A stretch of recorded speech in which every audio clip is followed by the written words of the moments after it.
Thank you, Steve, Amanda, and David, for such a powerful session. It is only appropriate that we turn our attention to the unique challenges of the fast-growing segment of entrepreneurs, Black female business owners. Our next and final panel for the day, it explores opportunities and success strategies for women entrepreneurs. Please join me in welcoming Natalie Madeira Cofield, Assistant Administrator for the SBA's Office of Women's Business Ownership, Alima Hawthorne, Wells Fargo's Business Acquisition Manager, Mid-Atlantic, and our moderator, Alisa Gumbs, Executive Managing Editor who oversees BE's Sisters Inc. franchise. Together they'll tell us how Black female entrepreneurs win despite the odds. We'll see you in the chat lounge after the session.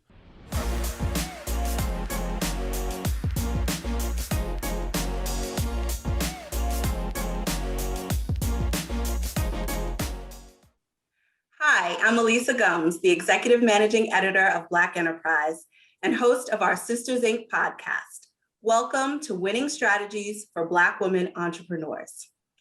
Despite being the fastest growing group of small business owners in the US, Black women entrepreneurs have faced major challenges getting the financing and contracts to help them build their business. Today, we have two experts who can help you tap into the resources you need to overcome those challenges. First, we have Alima Hawthorne, Wells Fargo's Business Acquisition Manager for the Mid-Atlantic region. Welcome, Alima. Thank you for having me. And we also have Natalie Madeira Cofield, the Assistant Administrator of the Small Business Administration's Office of Women's Business Ownership. Natalie, thanks for joining us. Of course, thank you for having me. So Natalie, I'm going to start with you because in addition to being an expert on women's entrepreneurship and a champion for women entrepreneurs, you are yourself a women's entrepreneur, a longtime entrepreneur. What was your experience like as a Black woman entrepreneur? Absolutely. So, for 11 years, I was the founder of a national women's organization that was focused on empowering multicultural women across the country. And I really started the organization because when I first started my first company, for which Walker's Legacy became a pivot out of, I realized that I didn't have a lot of women who looked like me, who were in spaces that I was in. And I was challenged with access to a mentor and access to the supports and resources that I needed. And I realized during this time that it was also a significant challenge that multicultural women, Black and brown women, were experiencing every day as it related to entrepreneurship. And when we went through the first recession that we remember recently, which took place in the late 2000s, it was very significant, the impact that it had on Black and brown women from an employment perspective. And after many layoffs, many women went into entrepreneurship. And so we saw between 2002 and 2017, a very significant increase in entrepreneurial activity for multicultural women, becoming the fastest growing entrepreneurial segment in the country. And so we remain in this space today. And so I'm proud to have moved from my role as the founder and CEO of the national organization into working in the Biden-Harris administration, leading a office that has $70 million worth of funds to support women entrepreneur centers across the country with a network of 135 women's business centers. And I look forward to Alisa and Alima sharing more about what the Biden-Harris administration is doing, the commitments that it has made, even from day one, around equity, gender inclusion, and more on behalf of programs and initiatives with the U.S. Small Business Administration. When you were an entrepreneur yourself, did you feel that there were any unique challenges to being a Black woman entrepreneur? Being any kind of entrepreneur is difficult, but as we've interviewed many Black women entrepreneurs, some of them say they found advantages to being a Black woman entrepreneur, and some of them say there are, definite specific challenges. Yeah, I think as a Black woman entrepreneur, one of the biggest challenges I had was at the time, there were not a lot of women who looked like me, who were being highlighted and promoted in various spaces. And to be honest with you, this is where the important role that Black enterprise plays comes really into the forefront. Being able to look at publications and hear stories of perseverance and leadership from Black women who have succeeded in corporate America, who have succeeded in entrepreneurship, is just what many entrepreneurs need to keep them going, particularly if they find themselves in places where there is not a large entrepreneurial community, or there may not be a large Black community. So I used to mentor myself online by reading biographies of women that I wanted to be like. I think we also just know in general that historically the African-American community, we have had very significant challenges when it comes to access to capital, when it comes to access to contracting, when it comes to those accesses from the perspective of working with the government and with working with for-profit enterprises. And now we also see this in the social entrepreneurship space around social impact investing and even philanthropy for organizations that we lead and that we run. So I think anyone who would say that it has not been a challenge, in some regards, a duplicitous challenge of being both a woman and a Black woman would be naive in saying that. I will say that being a Black woman has allowed for us to be very much so at the forefront of new industry and to really leading the charge around establishing businesses that meet the needs of our community, because who knows our community best than Black women? And so anything that, the Chinese character for chaos is the same one that it is for opportunity. And I share that all the time, because I think as Black women, since the beginning of our ability to be counted as entrepreneurs and not as laborers, as uncounted laborers, we have been in a position to be innovative. We have made something out of nothing, and we have continued to champion. And those experiences are one that Black women entrepreneurs have today, and those opportunities are ones that they have today as well. Alima, I want to ask you, because in your role where you oversee a team of 12 business development officers across 3 states and the District of Columbia, you have a unique insight on small business. What is Wells Fargo hearing from their clients or potential clients about what their challenges are? Thank you for that. That's a great question. We're hearing it from different angles, but what we're really finding is that all businesses are really struggling during this economic time. But when you think about Black and Brown women business owners, the numbers are there to prove that this is a challenging time for small businesses, but particularly diverse owned businesses. So when we think about when our customers are coming to us, what they're saying, what they need, and where we're finding success, ultimately the customer that has the team around them, or they know their resources, or even have identified a strong support system, are the ones that are able to come to the conversation, coming to the table, and are ready to take that next step in their business. What we're also seeing is all these ideas really grow from this time of either being out of work, and now all of a sudden, Black-owned women are looking for an opportunity to grow and expand an idea or a product that they may have. So they may be in various stages of where their business is and thinking about, this is what I want to do. They may know why they want to do it, but figuring out how is really what we're supporting a lot of our customers and the communities that we serve, is that how. And if I think of 2 really great resources or ideas, it's really know what options are available out there to you. And like Natalie said, I loved how she said, I read books and mentored myself, but really knowing who's out there supporting you and where to go to get that support network. So if I think about some of the resources, we work with the SBA, the Paycheck Protection Program is still available. There are also a lot of free resources available, either through various financial websites. I think about wellsfargo.com, but also there are just so many non-for-profit organizations and local community organizations that are really there waiting to step in and support our small businesses, and specifically Black women-owned businesses in developing and growing into the various stages of business. So Natalie mentioned capital when she was going through her list. And of course, capital is what we hear from every entrepreneur, and especially women entrepreneurs when we ask them what they need. We hear, we need money, and we need money. So Alima, what are your clients coming to you with in terms of their capital needs, and how have those needs changed over the past year during the pandemic? So I think about, I have a customer local to where I am in Philadelphia. When I first met him 5 years ago, he was in the very beginning phases of his business.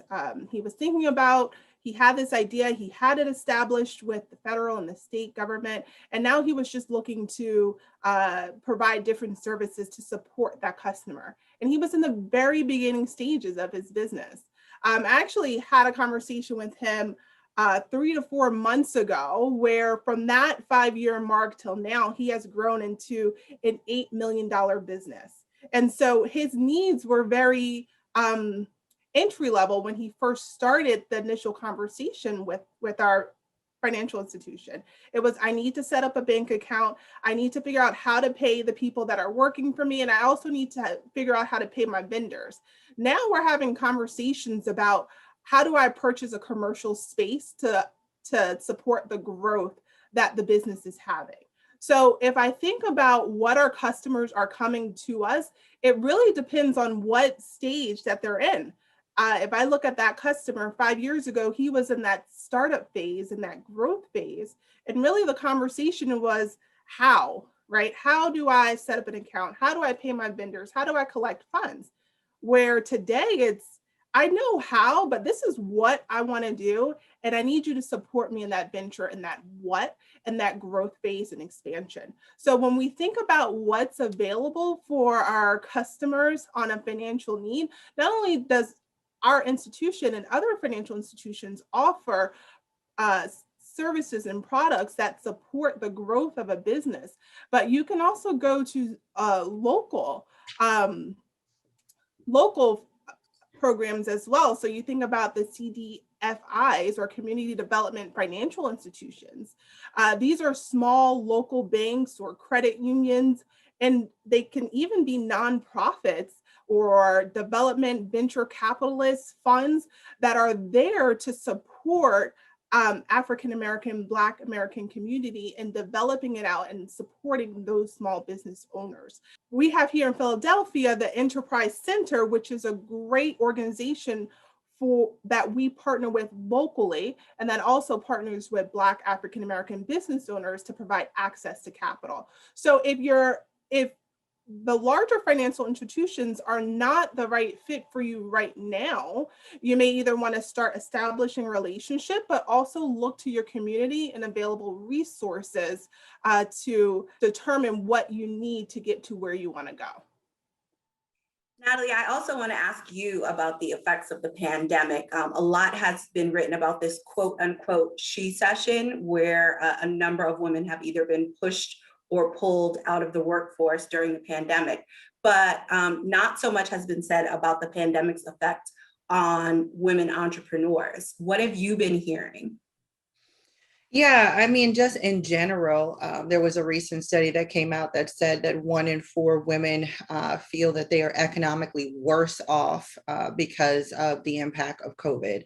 So I think it's absolutely undeniable, again, when we look across this nation, that COVID has significantly impacted communities that were underrepresented, underserved, rural communities, Black and Brown communities across the nation. And certainly women have disproportionately been multitasking in the home in ways that have evidenced themselves both from economic circumstances and challenges, as well as mental health circumstances and challenges, trying to be everything to everyone.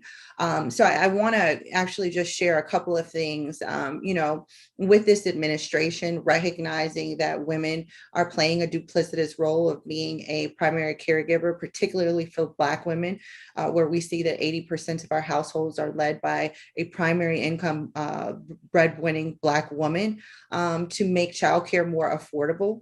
And so billions of dollars have been distributed across the nation to support affordable childcare and to support free childcare during the pandemic and beyond. And that was a major priority of Vice President Kamala Harris and was championed by the president and included in the American Rescue Plan.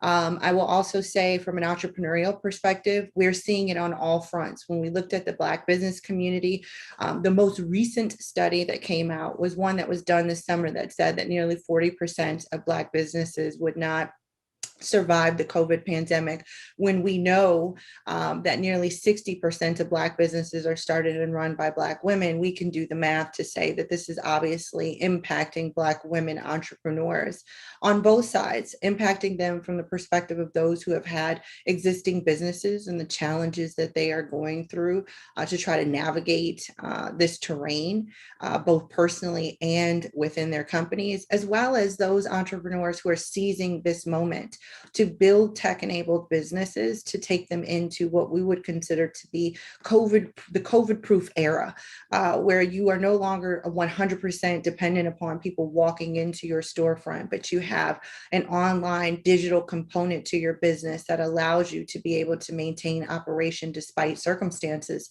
for which of which we've never seen before. And, Alisa, if you don't mind, I'd really like to be able to share. We just talked a little bit about capital, and I think it's very, very, very important that we share the type of capital programs that the U.S. Small Business Administration has right now, some of which opened last week, earlier this month. And as was mentioned, the Payroll Protection Program, which is the PPP program, was extended through to the end of May 31st, 2021. So if you are still in need of support, financial support to undergird your business during this time, which has been impacted by COVID, we encourage you to consider the PPP program.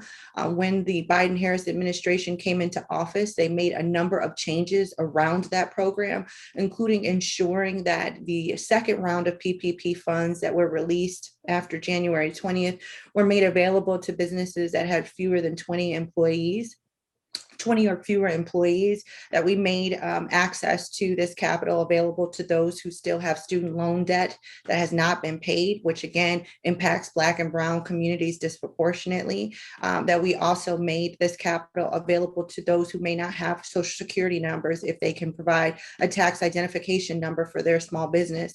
And all of what we have seen thus far is that these dollars in the latest rounds have been going to companies with fewer than 20 employees, which is where we need it. We need it to be out in Main Street. It is also important to share that there was $28.6 billion that was just released for the restaurant revitalization grant program. That's $28.6 billion. Now that sounds like a lot of money, but it won't be enough. And so what we need to ensure is that Black business owners understand that this money exists and that they are positioned to apply for these funds. These are grants that are available. We also know from the statistics that Black businesses have a number of companies in the space of food services and the service industry. And so us being aware that this opportunity with the Restaurant Revitalization Fund exists for us is important.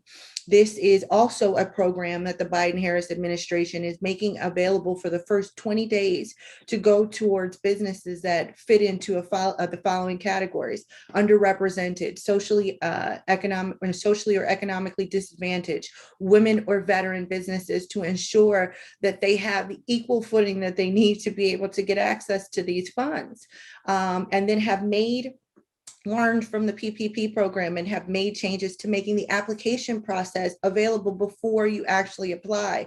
Why is that important? It's important because we know that Black and Brown businesses need the opportunity to get their things together, and small business owners need the opportunity to get their paperwork together. And it was the companies that had the large accounting firms, the large legal operations, the large operation teams that were able to go after the first round of PPP. And it made it more difficult for small businesses to be able to compete. So making it available to them what they need to have in a row before the opportunity opens makes it so that when the application opens, Main Street businesses are on equal footing with large corporations that are going after the same funds. And I'm not done, and I'm sorry, but there is so much that is going on right now in the administration. I just mentioned the 28.6 billion for restaurants.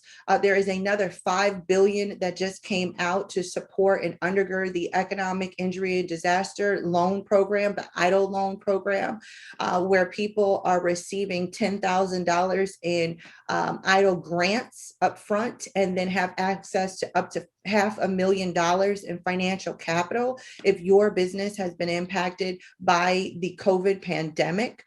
And then we also have the Shuttered Venues program where $16.5 billion has been released to support entertainment venues, live performance venues, those who are in the entertainment sectors, including people who work as entertainment bookers, understanding the devastation that has been made to the entertainment and live music venue industry. So I share that just to say, if we don't know that if I don't take this moment right now to share this information, we don't know that this money exists. And these are billions of dollars that are coming down the pike.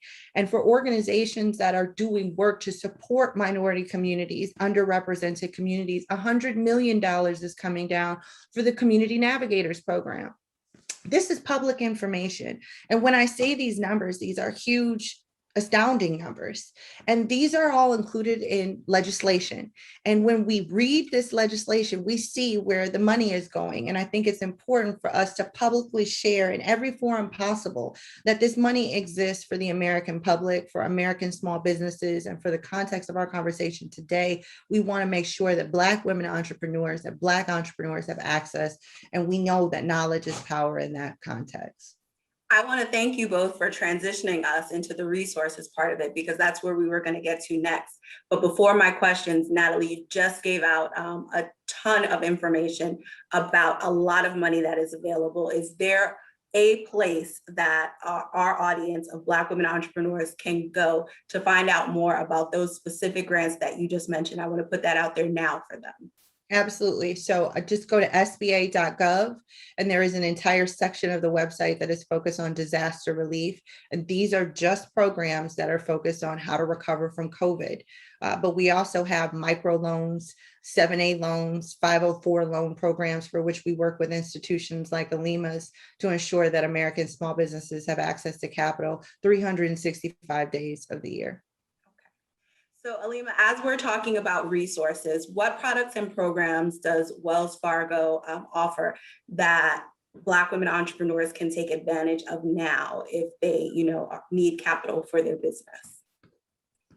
Yeah, I would say you can always go to your local Wells Fargo as well, and they can connect you. So if you're locally within the business and you just want to talk to someone, they can connect you internally. That might be the easiest sometimes.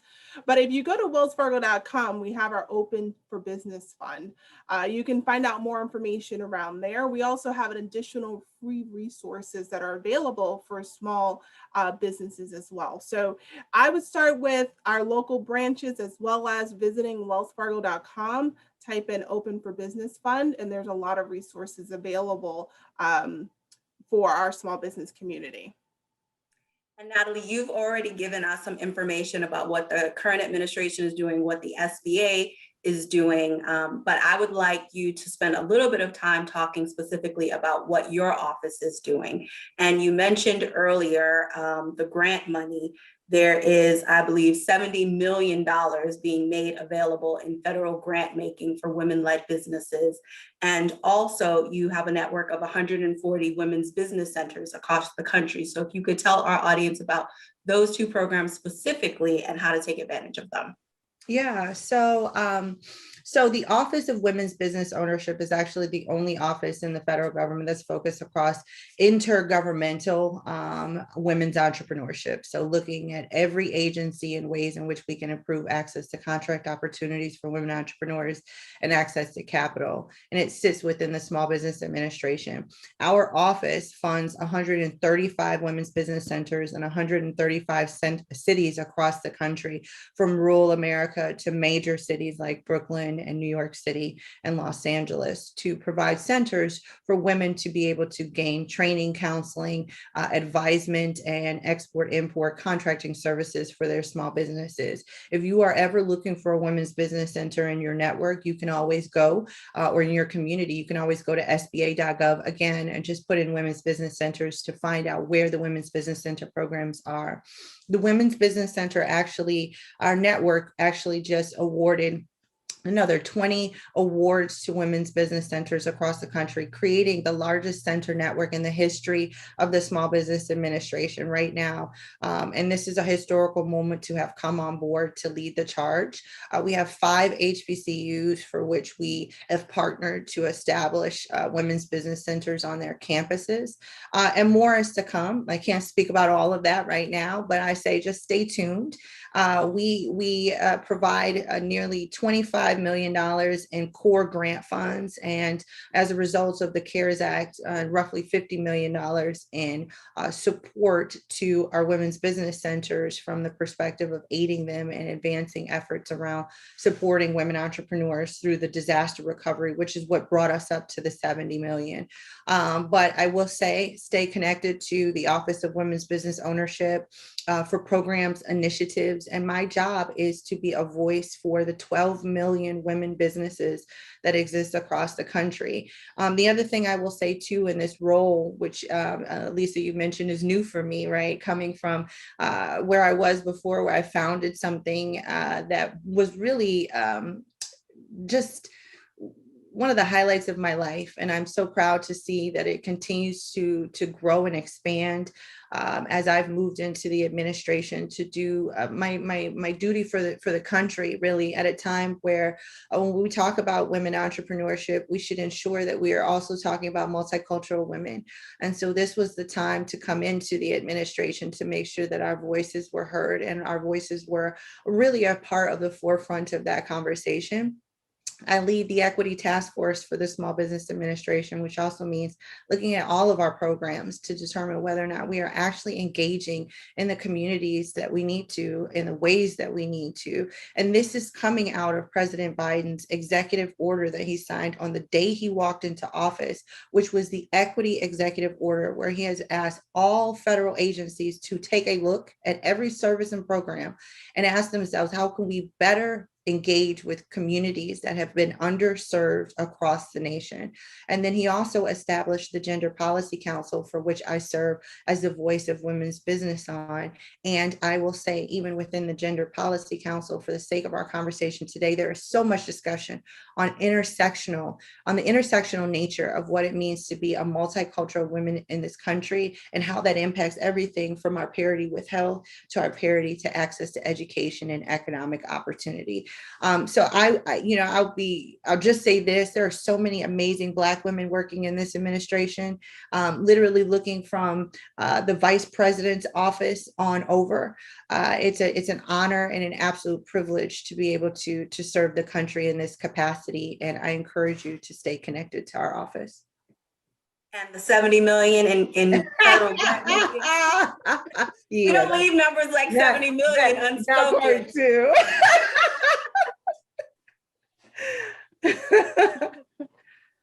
Yes, definitely stay connected with their office for those things. Alima, one of the things that we at Black Enterprise always advocate for is to make better use of your bankers. And we've talked during this session a couple of times about PPP and how difficult it was for so many of our entrepreneurs to get access to those funds the first time around. We interviewed a woman called Lanisha Vignair of Thrive Health Lab, who was saying that she had a relationship with her bank. She wasn't able to get any money that way. She ended up, getting some tips from her network of sorority sisters to be able to find, a completely different bank and try to access some funds.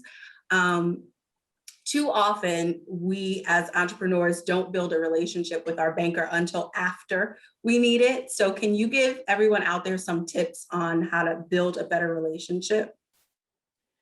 Yeah, so if you think about in the very beginning of PPP, it was really access to information, right? So who do I call? What do I need? And that's where I really lean on like know your resources and options, right? So that a little bit of pre-planning or just diving in and getting the information, even if you don't need it yet, but knowing where to go to fill that tank up and get the resources that you need.